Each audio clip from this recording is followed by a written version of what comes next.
There was a really interesting interview between Richard Grannon and Carl Benjamin a couple of months ago. I think that was on Richard Grannon's channel.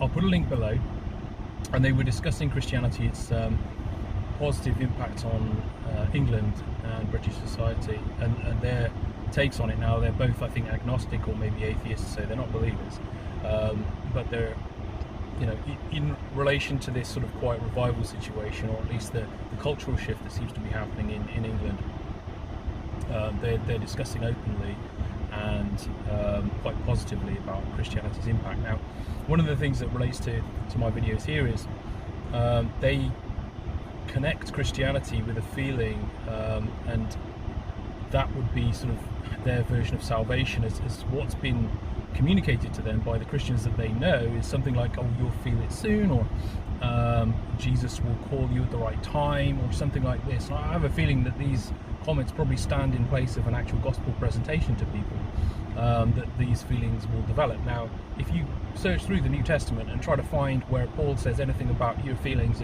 relating to your salvation, I think you'll struggle. Quite frankly, the UK and England has been absolutely swamped with this kind of thinking and this kind of teaching, and it's absolutely devastating that people will have a conversation about Christianity and their faith, but they will not present the gospel, or they do not know what the gospel is, and they themselves, who knows whether they're saved. They might not be able to give you a clear gospel presentation of any sort. So I thought that was quite sad that that's what they bump into when they're asking these direct questions about Christianity, and that their general sense of it is a feeling of spirituality, a feeling of being saved, a feeling of Jesus being there, or something like this. This is a very sad thing. Now, another video I saw recently was Carl Benjamin going to a UK school, an English school, where they've recently taken up teaching, or they've actually, a couple have opened this school up, and they're teaching a classical education based on Christian values, as well as things like I mentioned before, the trivium, the quadrivium, teaching rhetoric, logic, and grammar to children so that they can think and engage. And it was quite an amazing video. I'll try to put a link in somewhere on that if I can find it again.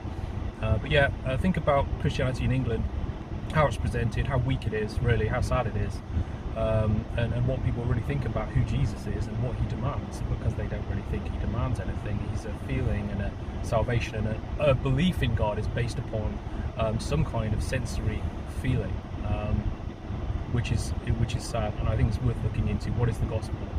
How does that look in a believer's life, and how should we present those truths to unbelievers who are asking good questions and we're giving bad answers?